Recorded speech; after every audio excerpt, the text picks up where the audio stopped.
Great. Questions with G in three, two, one. What's up, Coach? Tag. Oh man, so fun to be with you. It has been a while. Where are you at, man? What's the latest? What's going on? Well, we're in Arizona right now, but we're packing up everything in Arizona and going to move to Colorado. And uh, Brenda lost her mom in November, and so her dad's by himself, and we're going to spend some time taking care of her dad, who's going to be 90 March 4th. So kind of unfortunate. We packed up out of San Francisco. We had 2 weeks to get out of our house that we were in, and we packed everything up in 2 weeks and moved to Arizona, and then from Arizona now back to Colorado. But geez, unfortunate that we lost our community in San Francisco. All the people that we built relationships with for 26 years, and sometimes it feels like it's a plane crash. And we, I we're bet. trying to figure out how to get all that together. But I think it's time for us to go back, take care of Brenda's dad, and then we'll go from there. Yeah, so it's been a little over 2 years now. What is the legal status of things in terms of like what you'd be able to share? Like where are we at? Yeah, obviously there's two cases. There's the federal case that's really not gone anywhere for 2 years. There's been some motions. There's been some things that have been thrown out of that case, and I've And never. by federal case, you mean the John Doe lawsuit against the Yeah, NCAA and the school. yeah, and against Troy and I. Hmm. So that's been through three addendums. The federal judge now has to make a decision on where that goes, but I've never had an opportunity to tell my side of the story there, so that's always been really frustrating. I've never been able to defend myself. Never been able to bring players that were on the team that have firsthand knowledge to defend what our culture was like and what we had built so special at USF. So yeah, that could be, who knows how much longer that could go. That could go another year and a half. That could go 2 years. I'm not sure when that, but eventually one of these days there'll be a decision, or hopefully we'll get an opportunity to go to court and tell our sides of the story. When if I recall, they've thrown out 4 through 14, right? So it's just the original three. The original three, yeah, those 4 through 14 were dismissed, which they should have been. And then we look at those 1 through 3. Disappointing thing is everyone's moved on with their life except for Brenda and I, obviously. All the kids, those 1, 2, and 3, they've transferred schools, they've had opportunities to play again. Some of them have been cut and not playing anymore. Some of them are still playing at lower levels. But Brenda and I are, we're still living here in Arizona and now moving to Colorado. So I haven't had an opportunity to coach. I've tried to get between 75 and maybe 100 coaching opportunities at the pro level, at every level, and I've had no success.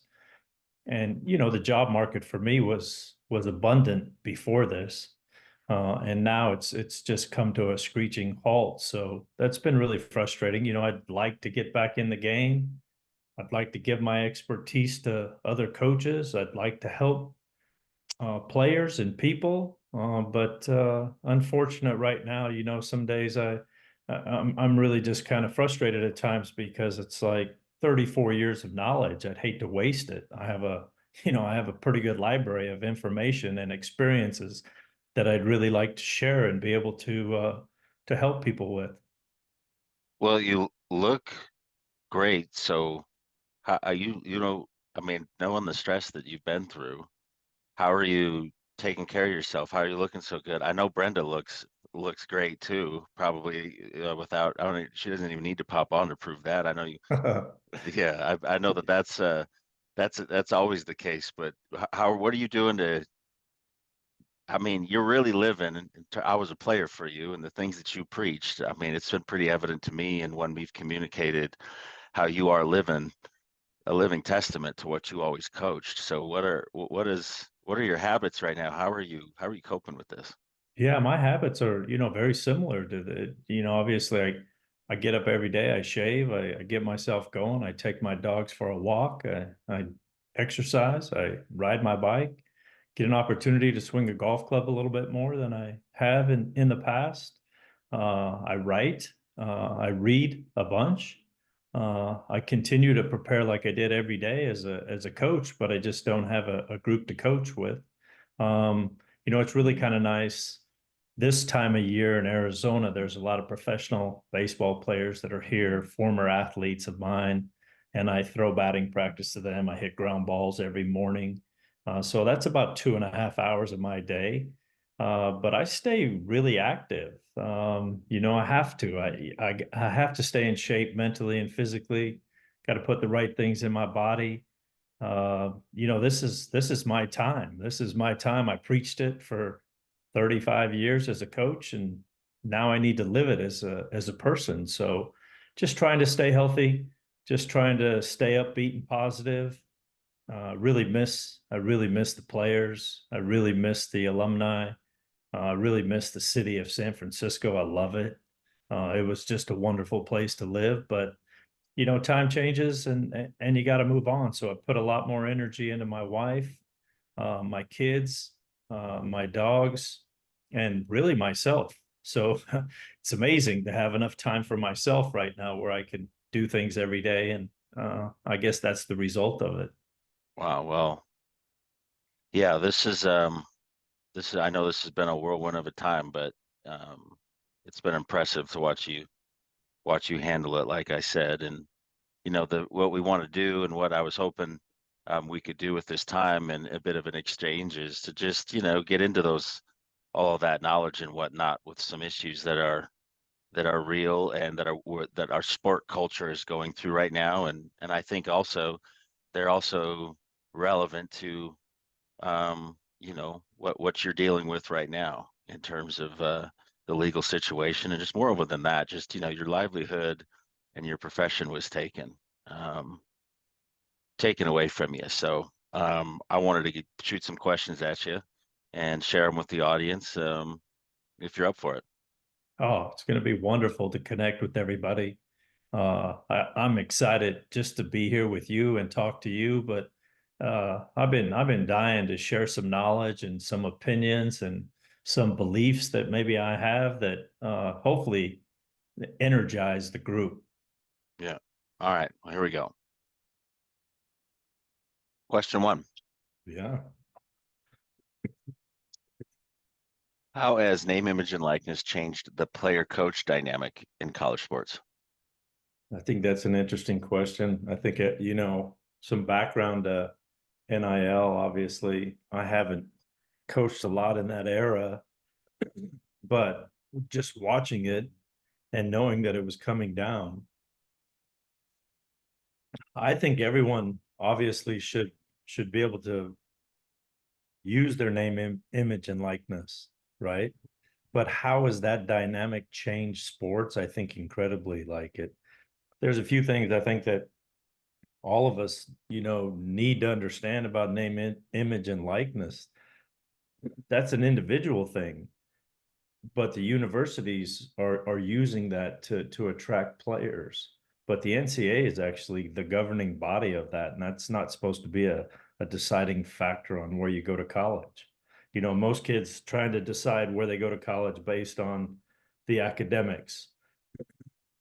The second part they're trying to decide is the coaching fit. Do they trust the coaches?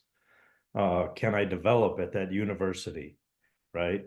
Can I win and give myself an opportunity to go on to the next level as a professional athlete and compete? And so I think you check all those boxes. Now you have to check the next box, which is name, image, and likeness. I think when you talk about the overall sports, it works for football, it works for basketball, it works for programs and sports teams that have full scholarships. I think it's a nightmare for college baseball. You have 11.7 scholarships and you're recruiting 30 players and you have to split those scholarships up to begin with. And you know that just like yourself when you were a college athlete, right?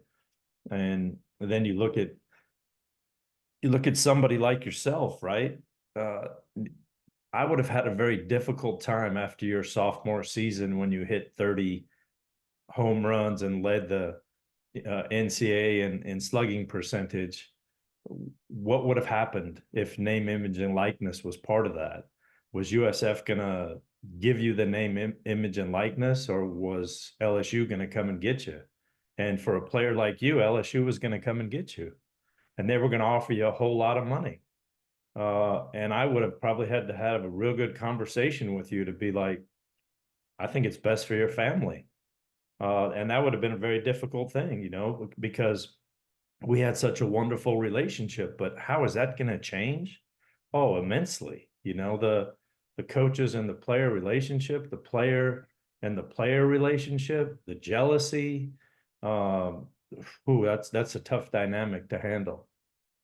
Well, yeah, I mean, and there's the NIL layer that affects the culture, right, of it.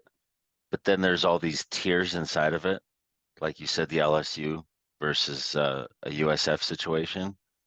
And it's not like, I mean, even in football, it isn't like all of the Division I football schools have a gigantic collective either. I mean, it's pretty well pushed into the corner of the obvious players, right? Because they have the larger, more lucrative alumni base than, say, a smaller one. Could you feel when this came in to be, I have no idea what it ever was at USF. I assume that it was pretty much nothing or minimal, if anything at all. But did it did it affect the expectations of the players coming into the program? Yeah, I think even on a smaller scale, like just go back a little bit, I saw it coming years ago when I was recruiting players, and players wanted to know, what's your glove contract? What's your bat contract? How many uniforms do you have? How do you travel? How do you feed the players? And I saw it coming kind of like in that realm, right? People wanted to know, like, what kind of batting gloves, where's all the gear coming from, and how can I see that gear? And then you take it to another level.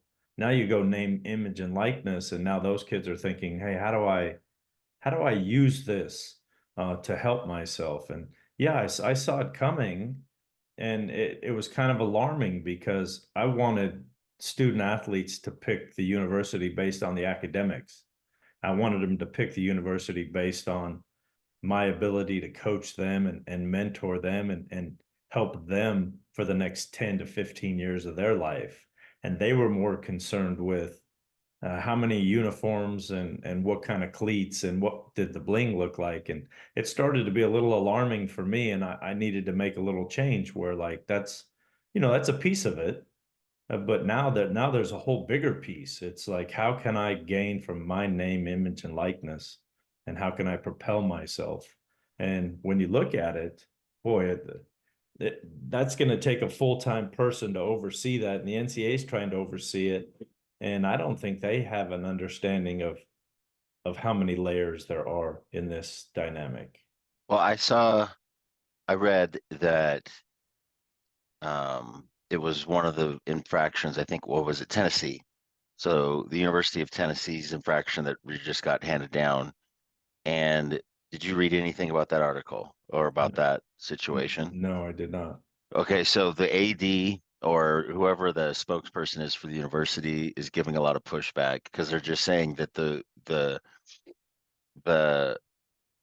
rules are set up, they're not in any way possible to be real. So for instance, it is not supposed to be allowed by the collective. So the name, image, and likeness people will, like, they're not allowed to use that or speak to it as like a recruiting tool, Yes. right? And I don't know how it's not. So what they're saying and how they expect it to be executed, as I'm understanding, is like, hey, there's Anthony Giarratano. Hey, we want you to come to school.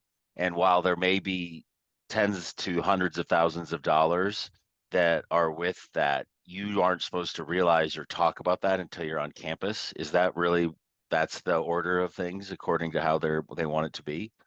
Well, that's how they want the order to be, but they can't police that order. I mean that's a beast that they're going to have to get a hold of. And I read an article about Alabama football, and kid went into the recruiting process with Coach Saban in Alabama, and he loved the school, and he thought he could be a NFL player, and he trusts the coaches, and he could play for a national championship. And he decided to go someplace else because he said they were very light in their offer of the NIL money.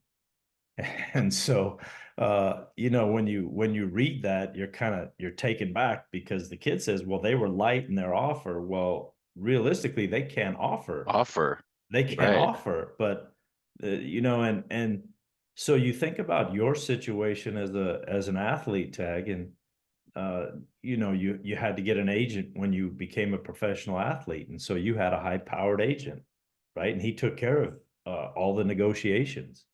And you think about going into college and signing a college scholarship. Who are the agents for the players that are taking care of the scholarship and the NIL money? Well, it's the parents. And that causes a whole nother dynamic because the parents are the agents to the players, or the players have somebody that's taking care of the NIL money and the NIL deals. And now that throws another layer into it where you're like, you're not just getting a college athlete to come and play for you. I mean, you're bringing on a whole nother level A of brand. agents. Yeah. Yeah. And who, when you're discussing with the parents, first of all, the scholarship money, 11.7 scholarships in baseball, you're an equivalent sport. And parents think that every kid gets a full ride, and they Yes. don't. You have to split it up between 32 players now. That's the max. You can have 32 players on scholarship with 11.7 scholarships. So that's 30% of scholarship money. So the other 70% you're paying to go to school. And so you want to make that up in NIL money so that you can pay for your tuition and pay for all the other stuff. And so when you're looking at that, boy, that causes a huge dynamic. You think about football and basketball, those are full scholarships. So any of the NLI money up and beyond above that is money that you're making. And so I think when you see the three kids at Colorado buying their dad a house who was a multimillionaire, played in the NFL for 20 seasons, and they're buying a house in Boulder for him. There's a lot of money in the NIL business. Yeah. Particularly at certain ends of it. So you mentioned the gear part of it when that became a thing. What's the cause? When did it happen? Was there a specific year or thereabouts that you remember it happening? And then as someone who's been on both sides of it for a while, what do you think was the cause of it? Yeah, I think the cause of it is just social media. I think when you look at social media and you look at the posts of the start of the season, if you go to the start of the season for every Division I team, they're going to have a big picture of all their gear, their locker rooms, their weight rooms, their facilities, right? There's videos out there of all the facilities in the country. And so as a athletic director or an athletic program at a Division I university, you thought about, well, the coach was a very important factor who we hired as the coach. The facilities, we have to build our facilities up in order to get kids. And then we have to have a fan base that is there. And now we have to start branding ourselves. So our uniforms, our hats, our helmets, our equipment has to start branding itself so that all the people that are wearing the Jordan brand, that's a big deal. Kids are drawn to that. Hey, I want to go to Michigan and wear the Jordan brand. I want to, that's something that they want to do. And so about 15 years ago, I saw it changing. I saw kids starting to ask. We start putting the logos on our gloves. We start putting the logos on our batting gloves. We started, changing and posting everything that kids were getting, from sweatshirts to travel gear to shoes. And then the shoes started to get blinged out. And so you just look at that, and it wasn't back in the day when you had kids, you got two pair of shoes, and if you were lucky, you got a fielding glove, and we supplied the bats and the balls. And boy, now you have to supply way more than that, and in order for kids to be comfortable. Just 1 second, I gotta plug in. What happened to my deal here?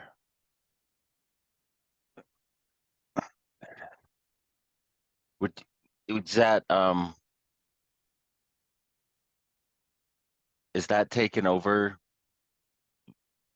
that part of it? Did that become a more prevalent part of your recruiting pitch than like how many professional players you had as an example? Did it rise up to that level of importance? I mean, it just seems pretty drastic. Oh yeah, I think it rose up every bit as much as how many graduates you had, how many professional athletes you had, what round those professional athletes were in, where they were. I think it rose up right next to it, and And I it think means that nothing. It doesn't mean yeah, anything. no, it doesn't. No, but it made them feel good, right? It made them feel comfortable. It made them feel like the university was supporting them, and so I think it became a race, and it still is a race. I mean, even today, and when you zoom in on college football, how many college football programs have you seen wear the same uniform for 10 straight weeks? I mean, there's a Yeah. different uniform every week, different helmet, different logo.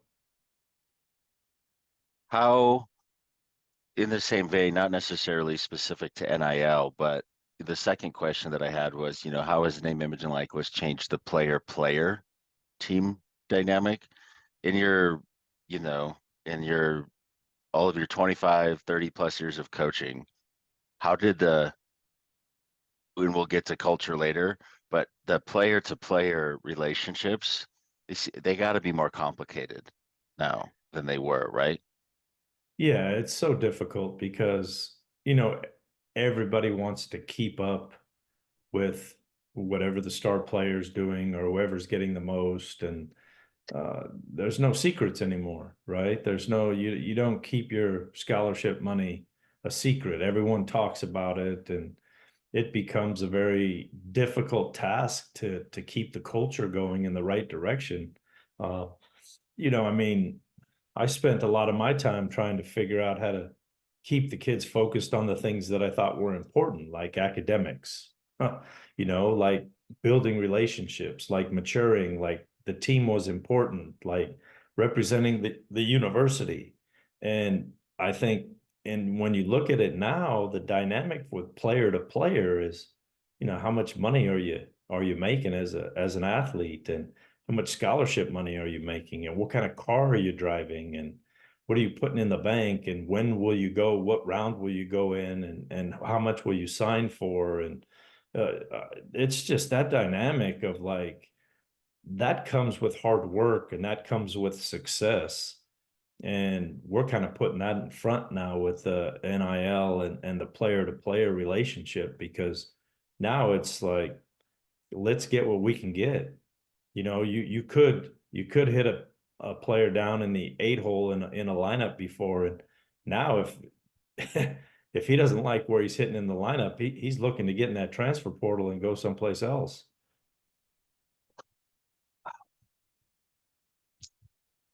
DeSanto Rollin versus Ole Miss, that lawsuit.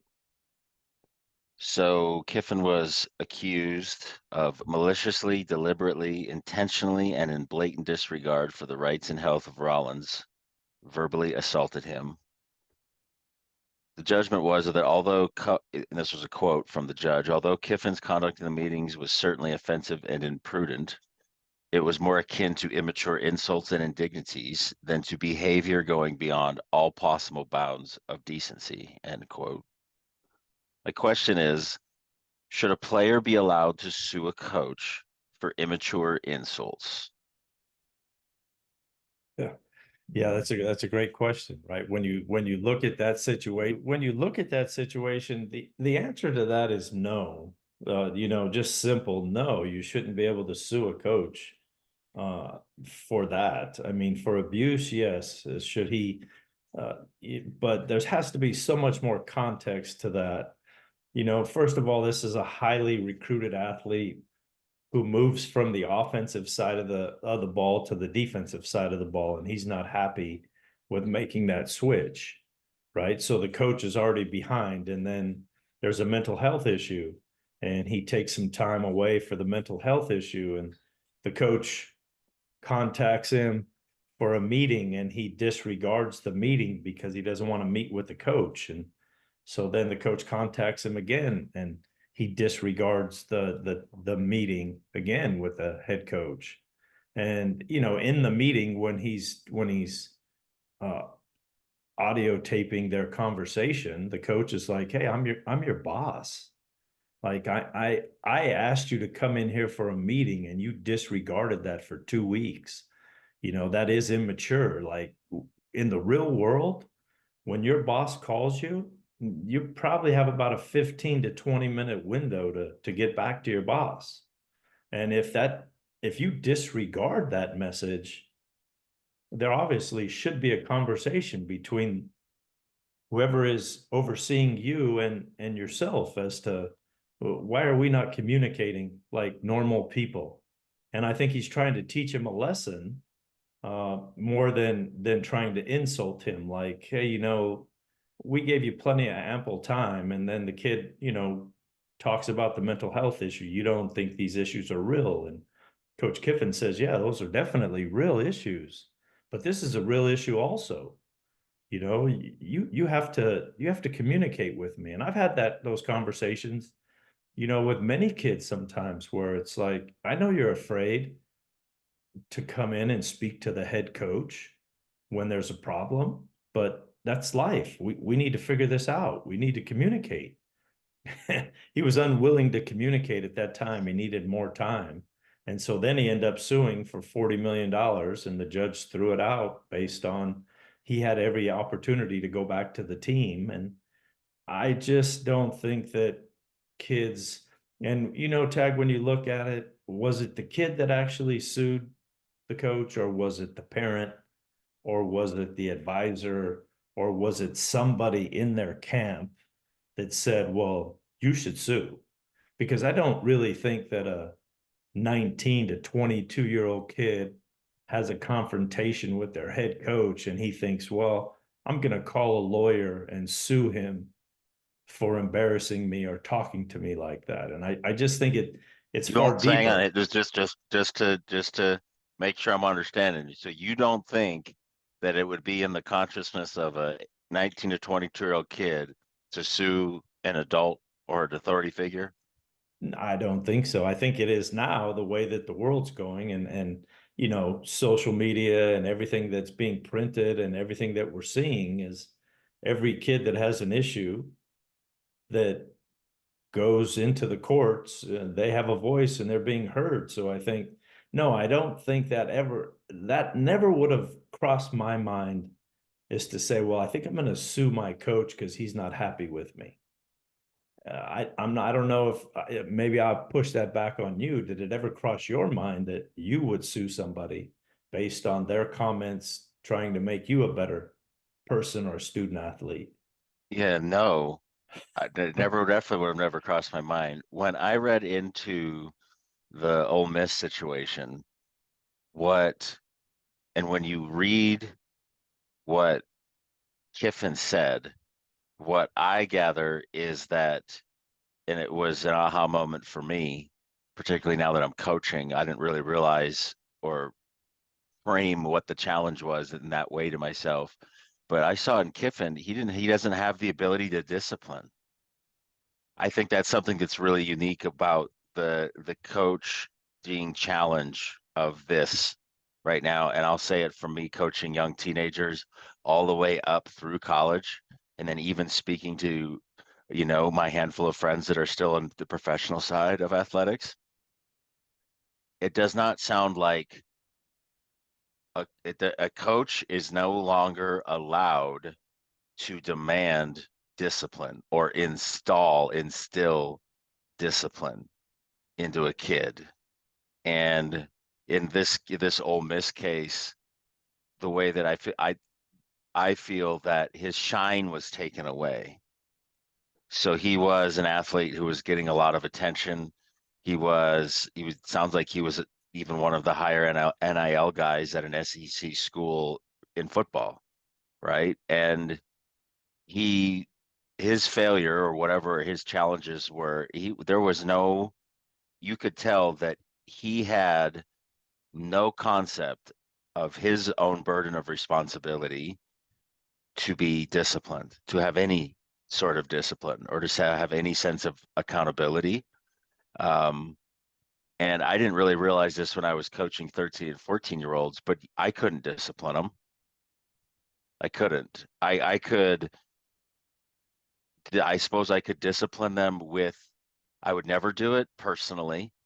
It would be to the group because I felt like I could never address a personal discipline issue with a kid because I didn't know how he'd run with it. And so what I ended up doing was make it just this one person's actions or what an individual would struggle with, it would turn into a lesson or a story for the whole team so that nobody feels singled out. And while I personally would not ever think to sue a coach unless they like broke the law, I suppose. I don't even think that I would think of it that way, still, but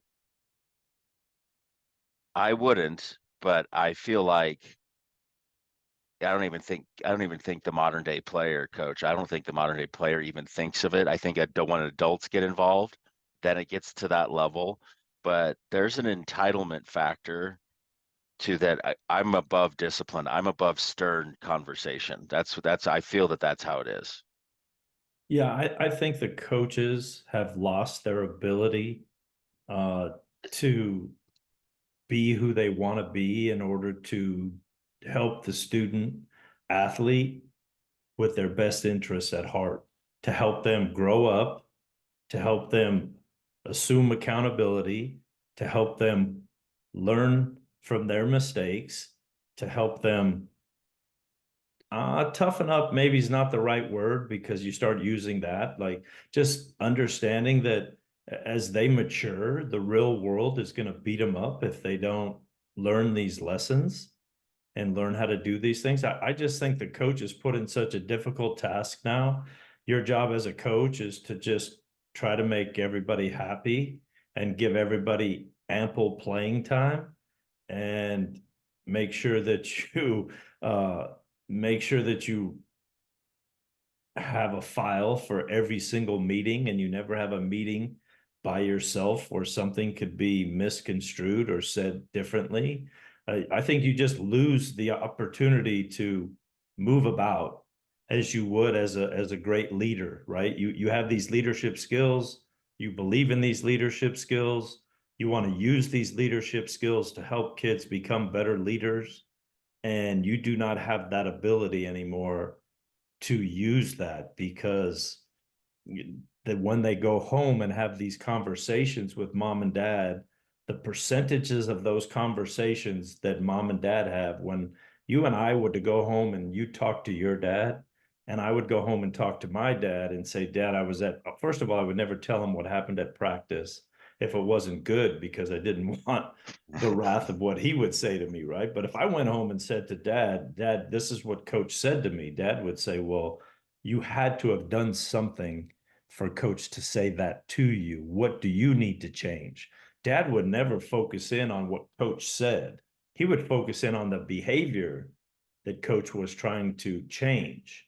You know, you need to work harder. You need to listen better. You need to be, he would focus on those aspects. Nowadays, you go home and you tell mom and dad are like, well, coach can't talk to you like that.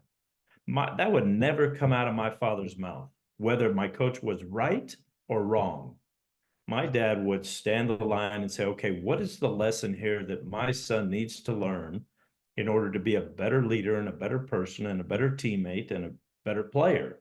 What does he need to learn so he can grow up and pay his own phone bill and pay his own insurance and own a home someday and raise kids and help the world, right? And in today's world, it's like, no.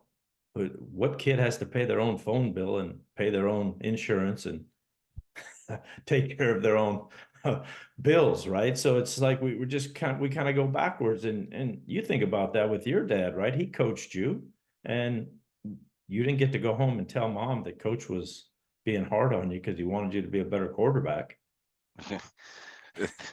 No, I think, and my dad's words, and he talked about recruiting a lot to me, and maybe I just remember it because I was always in the margin, so to speak, and so I was always listening to what would make you stick out and what would, all things being equal, you fall on the side that you want to fall onto. And I have to remind a lot of my parents over at Slammers a lot that making relationships work is part of the challenge. It's part of what you have to navigate. It's part of what you have to overcome in order to gain the opportunities that you want, you know? Um, there doesn't seem to be an understanding of that of that if, by the in the, I'll say modern day player, I'll just say the young player now, that they think, they think that whatever they put out, or however it ranks, the rank and file of it, they think it's very quantitative, and they don't understand that making relationships work, that sports is a business, right? Sports is a business, and you have to make relationships work in order to gain opportunities in that domain, and that just does not seem to be very well understood. Oh, I think that's very well said. And, I have conversations with my own son from the time he was 13, and he would come to me and I would say, win him over. Figure out how to win him over, win your coach over, win that relationship over. Figure out how to come on out on top in that relationship. Don't come to me and complain about what you don't like. You find a way to make that relationship work. You find a way for that coach to play you every day. You find a way for that coach to trust you. You find a way for that person to believe you. You find that way. And I think when you look at that we have to be able to have some of those conversations. And I think, as we get a little bit older and we're like, oh, well, geez, maybe we're losing touch with reality, but realistically, we're not trying to make everything hard. We're just trying to say, hey, build better relationships. Learn how to understand what the lessons are. Don't just condemn everybody for what they say. Well, this is what you said, and now you're abusing me as a human being. And no, we're not trying to do that. We're trying to build a relationship and some trust here. And I think you can attest to this, and so many people can. There's some difficult times in any relationship. And as soon as you make it past those difficult times, boy, you build some notches as to trust and belief and things like of that nature. How would you describe the coach's burden of responsibility for the mental health of the player? Yeah, I think there's always a responsibility for mental health of everybody that you're around. The burden of responsibility, I think each person has to take part of that burden, right? There's never a coach. I don't know a coach that's gone into the game that's wanted to make the mental health issue worse. I think we as coaches, we go in and we want to make lives better. We don't always know where people are coming from, but we do have a burden to make sure that they're healthy and that they're safe and that we make a difference in their life. But we don't always know where they're coming from. So we do take a burden with that, but I don't think we could carry the entire burden. There's some parenting that's gone on in there, and there's society and there's relationships, but I don't think that we can helicopter our burden uh, and hover over the locker room and make sure everything that's said is said with kindness and love and respect. I mean, there has to be a culture of that, but we can't guarantee that every single second of every day. We have to sometimes react and fix things that are broken. So I think that that's the burden that we take. How is the helicopter parent best managed? Ooh. That's a new phenomenon that we have, right? Where, it used to be as a coach, and uh, we didn't have much communication with parents. We just had the communication with the kids, and parents didn't call about playing time or opportunities, or that wasn't part of it. But in today's day and age, that's part of it. And so you have to be really open to communicate to get everybody to understand what the goal is and how to get to that goal. And I had an open door policy with players, right? When they weren't happy with what was happening with their playing time, they could always come in the door and we could discuss it. And I probably had 4 or 5 things that they needed to do in order to get in the lineup and play. And if they met those 5 things, they were probably already in the lineup and we weren't having that conversation again. But now I need to have that conversation with them that they're going to take back to their parents, and their parents are going to have an opinion of what they need to do based on what I said they needed to do. And then so we have to really be aware of understanding that dynamic. I don't think that we as coaches or leaders or people can just alienate the helicopter, because I think if we tried to push the helicopter out, there's going to be a crash somewhere. But I don't think we could accept it and just let them run every single decision that we have. So I think a lot of times I say this: my communication needs to be solid with the player, and then the player needs to communicate with the parents. And if I need to communicate with the parents, I will.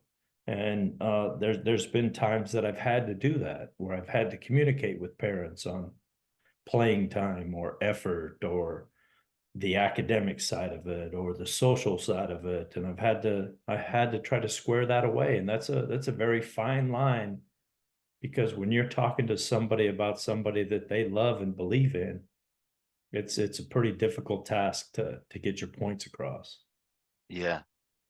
You know, what's really come out, I'd say in the 3, 4 years now that I've started coaching, and then I have to reflect on what my professional sports experience was like.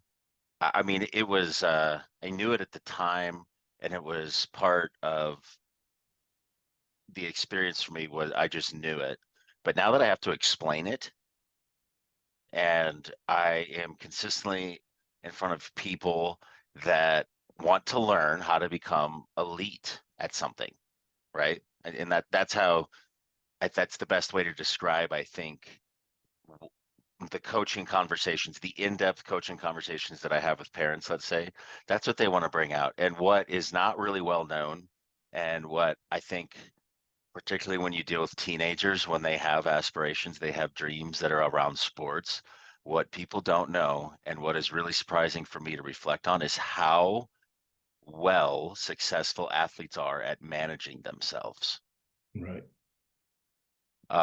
And at the professional level in particularly, you have all of the attributes, the physical skills and whatnot, but I can't think of a single athlete that sustained themselves as a professional that wasn't really, really good at knowing what they needed to eat, knowing when they needed to rest, knowing when they needed to train hard.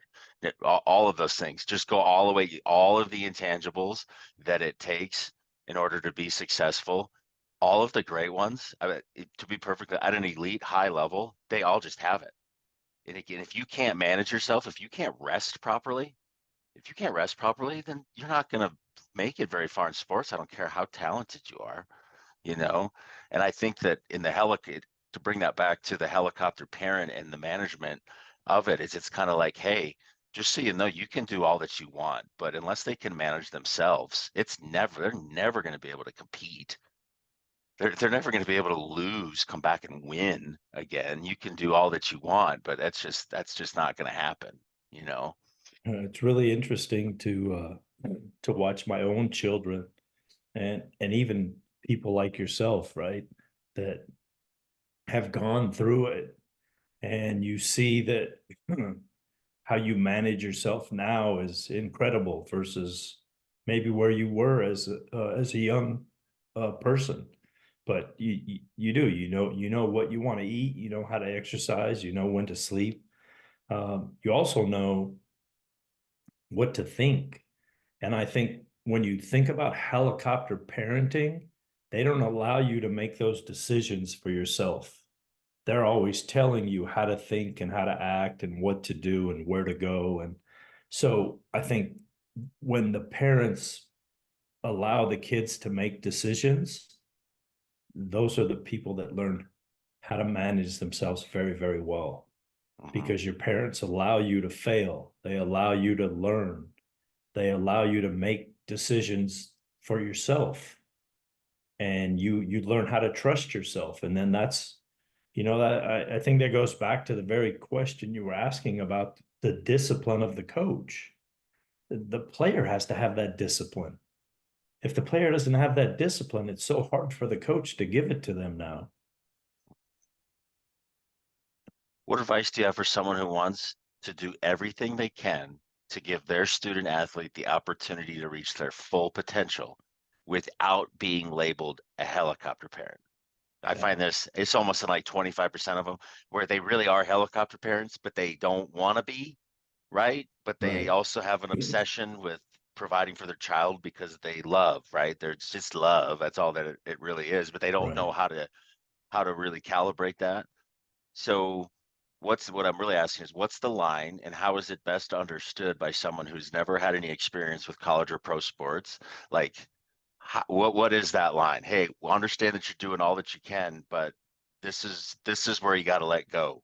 Where did you describe that line for someone who's cognizant of that? It's really kind of interesting because I go back to my conversations with my own son, and he was a little kid, and he was modeling you and all the rest of the great players that played for me. And I used to always say to him, do you want to play? Oh, yes, Dad, I love to play. Do you want to play in college? Yeah, I would love to play in college. Do you want to play at the pro level? Yeah, I want to be a pro. Do you want to be successful? Oh, I want to be very successful. And I would say, okay, then I'm going to push you and hold you to that standard. Because if you really want to be great, then I have to hold you to a standard, right? And I would have that conversation with him regularly. Do you want to be great? Yes. Okay, then you need to stretch more. You need to lift more. You need to run more. These are the things you need to do if you want to be great. And I think you look at a helicopter parent and they have to take a step back and have those conversations with the kids. Do you want this as much as I want this for you? Because if you do, then let's seek out expertise of people like Tag that can help us get to that level. And let's sit down with people that really know how to get there instead of just me. Instead of me just saying, okay, look, this is what you got to do, this. It's like, okay, let's talk to a professional that knows what you need psychologically, emotionally, physically, everything. And then let's map out a plan. And so you take those helicopter parents and you educate them. And because I think inside them, they're going a million miles an hour, and they may know how to run very successful businesses, and they may know how to do things, but they definitely might not know how to become an athlete at an elite level, and Yeah. what that's going to take, what that balance looks like, what that conversation looks like. So I think you have to seek out professionals and you have to take that advice from them. When when we want to be better at golf, we got to go to somebody that knows more about golf than we do. We Yeah. want to, when we want to be better in a relationship, we have to talk to somebody that's a relationship specialist. I think it's funny in today's world, right? You look at social media and there's all these people that want to be coaches. Can you coach people in the business world? And there's these big blurbs out there, right? And you're like, you look at that and they're taking a 24-year-old and that 24-year-old is coaching you on life. And you're like, well, at 24 years old, how much do you really know about life? Right. And so now they're experts. And so you really have to be careful when you put the label on an expert, right? Yeah. How do you build culture? Oh, every day, every single day, every single day. If you don't take care of your culture every day, it's going to break down. So you have to have a plan in place. You have to speak about it every single day. You have to work at it every single day. You have to be patient when people fail. You have to trust and give leadership an opportunity to lead. But you build culture from inside. You never build culture from the outside. So you have to recruit the right kind of players. You have to build those relationships. You have to have those players build the relationships with everybody else. But you do it one day at a time and you continue to do it every single day. When you're not totally sure, and I'm sure on the teams that I played on that were yours, the teams that we shared together, that had to have been in your time at USF, you weren't in terms of like this ideal culture, you had to have been, because it was early on in your time, you had to have a lot of question marks. How do you answer those questions? How do you create those challenges to make them kind of self-identify whether they're in or they're out, so to speak?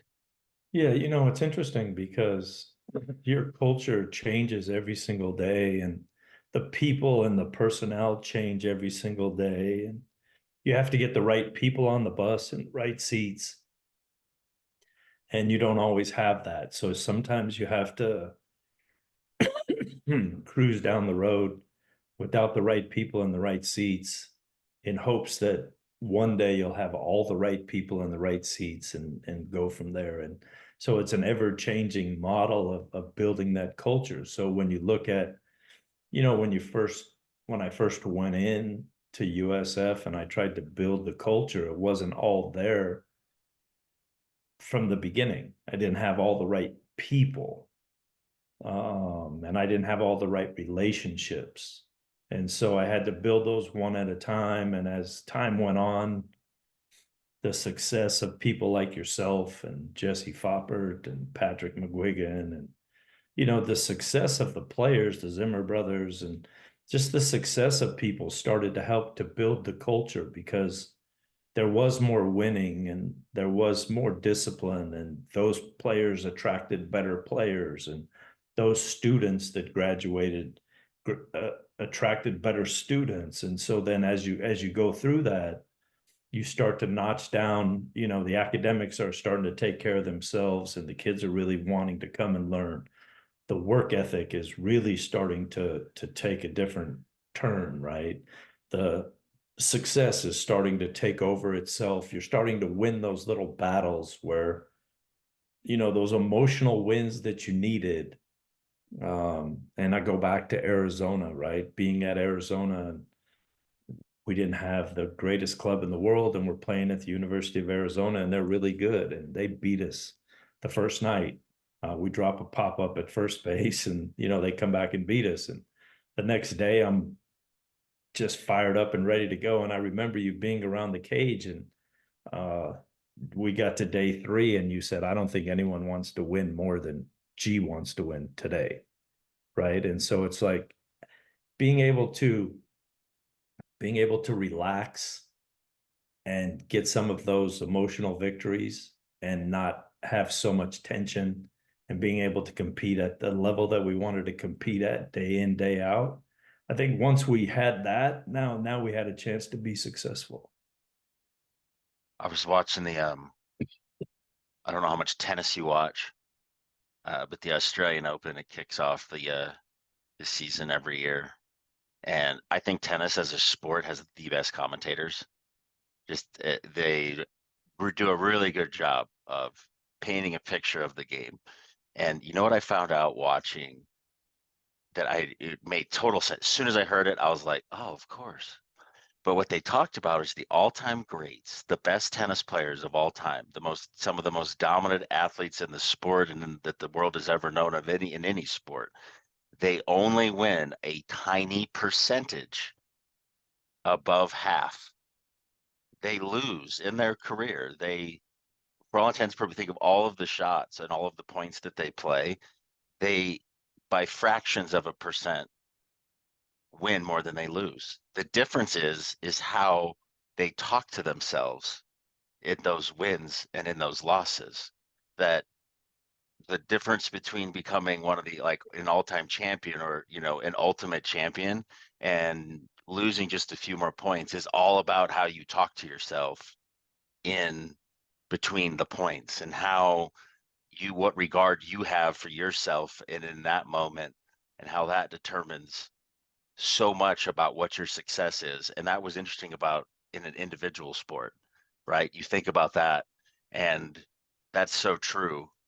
And it's really challenging as an individual, I would think, and also conversely, as a leader of a group, I think that would be hard. I think those would be the two biggest challenges. Yeah. Being in the group, right? Being in the group, understanding culture, oh, that helps you, that lifts you up. You know what I mean? That helps guide you, that helps gives you purpose inside of little micro decisions, sort of a thing. Whereas as an individual or as a coach who's trying to organize a group and create culture, there's a lot, like you said, those emotional wins. You have to build those. You have to receive those. You have to identify those because I think otherwise you get frustrated. I think it's very interesting in tennis, and I do watch some, not a lot, but there's only one winner every week. Yeah, everybody else loses There's only one winner every in the week. whole Everyone world. else In the loses. whole world, in the whole game, Yeah. there's only So one in the winner. Australia, there's only one winner, and the rest are losers. And they Mhm. pack their stuff up, they get on the plane, they go to the next week, and then the next week, oh, by the way, there's only one winner. So you're almost playing for a national championship every week.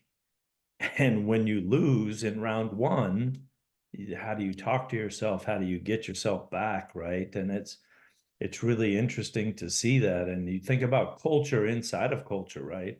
So when you're building culture, like, you have to build the academic culture, you have to build the work ethic culture, you have to build the social culture, you have to build how we talk to each other, how we overcome losing, how we are humble in winning.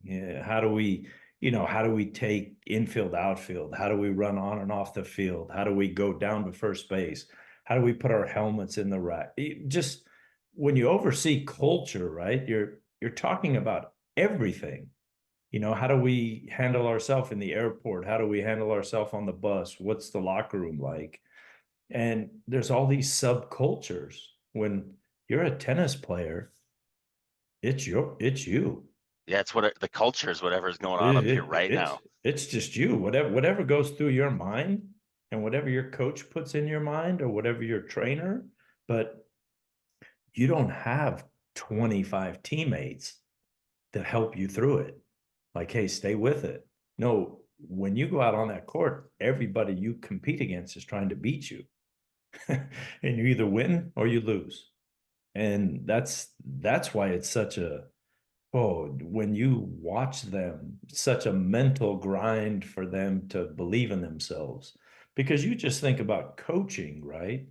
Not everyone is as successful as you see out there, right? Like the Alabamas or the Clemsons, right? So Clemson wasn't as successful this year as they were in the past. And boy, there was a lot of pressure on Coach Sweeney, right? And, but when you look at it, to get into the Hall of Fame as a coach, if you win 60% of your games, you're a Hall of Famer, right? You're the best of the best.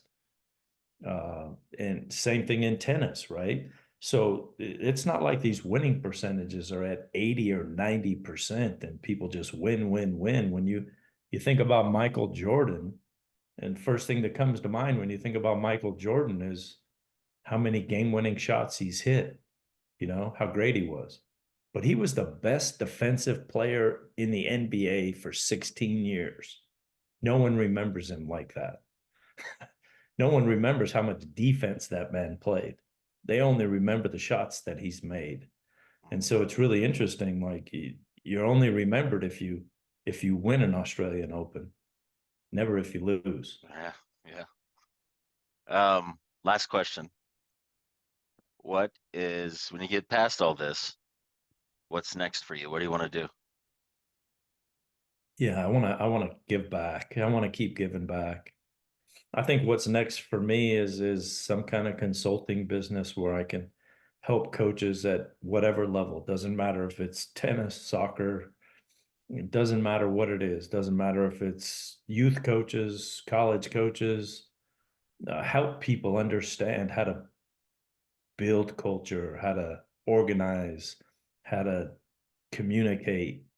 I really want to give back to the game that was great to me. So I want to try to help people like I did my whole life. I think that's what I always set out to do was to help people become better, parents, better husbands, better coaches, better teachers, better leaders. So I really want to give back to that realm. I'd like to publish, I'd like to write a book and publish, the trials and tribulations of what I've been through for the last 2.5 years. But I'd really like to uplift over the last 34 years of coaching and put that in the book as well, right? I'd like to have an opportunity to enjoy the people that I built relationships with.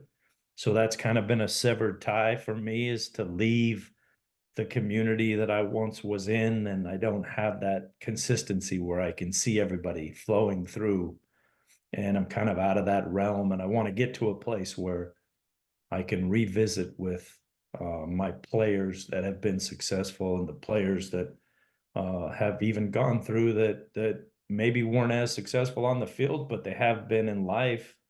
I'd like to get to a point where I could communicate with those people more often. I'd like to get to a point where, we, I could go back and really enjoy the fruits of all my labor. But right now, that's not the case. But eventually, I think that's what's next for me.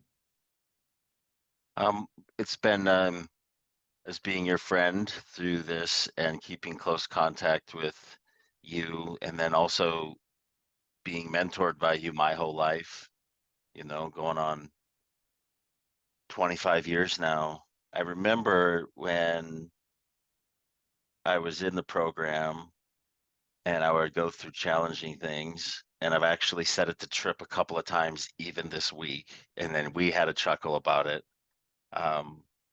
You used to challenge us. Well, what's the lesson? So I'll ask that's my last question for you in this.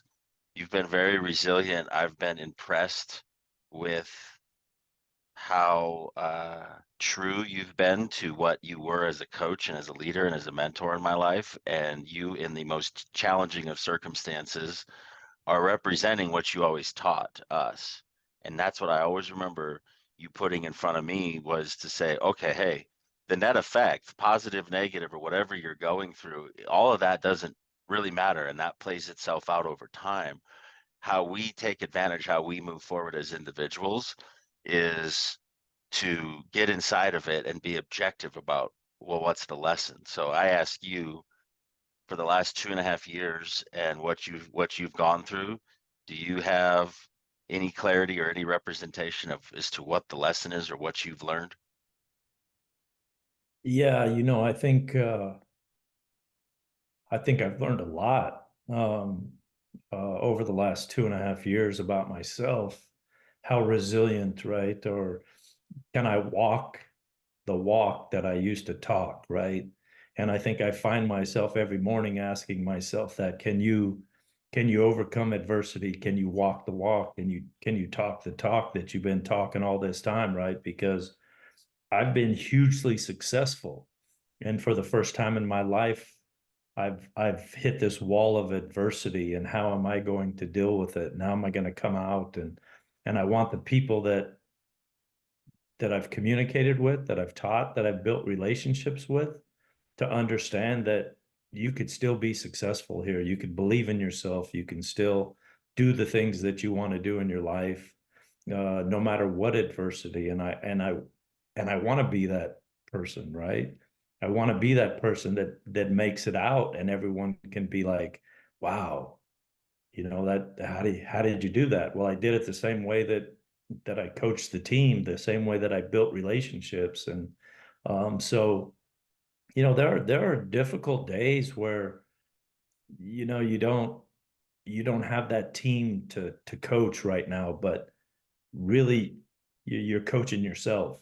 Like, so I'm having those conversations with myself a lot.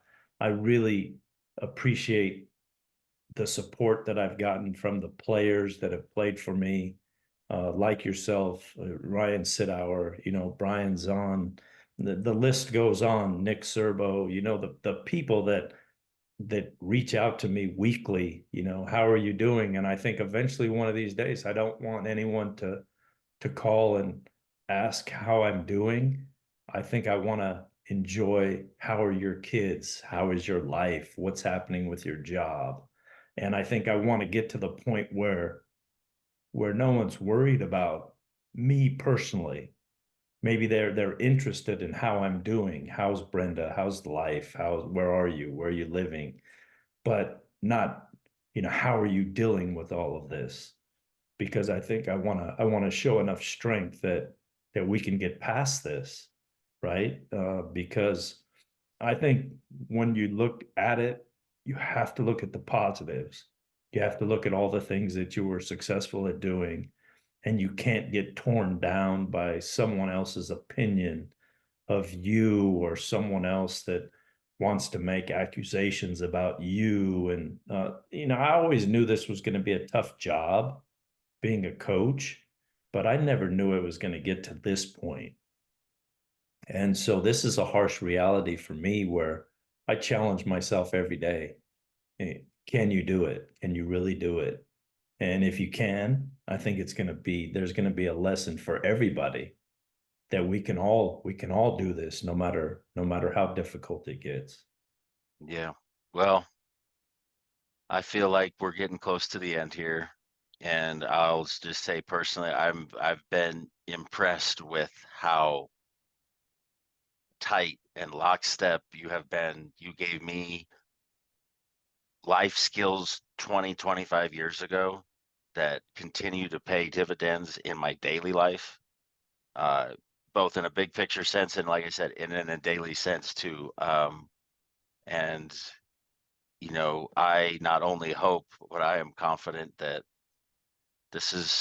we're getting close to the end and something really good is going to come of this. And not just for you, but like how you talk about your community and stuff like that. I really believe that we're going to have a reason to celebrate someday when we get on the other side of this. So, Yeah, I think it's really interesting, and I maybe just close with this, right? It's like, I always thought that I was going to have the greatest impact on your life and the players that I coached, and it's totally flipped. They've had the greatest impact on me and my life and who I am than I ever could have imagined. I always thought it was going to be the other way around. Like, I'm giving the lessons, I'm teaching everything, and it's like, when I look in that mirror, I look at, wow, how many lessons I have learned from the people that I have coached, and they have impacted my life. Unbelievable. It's unbelievable how much you guys have impacted my life.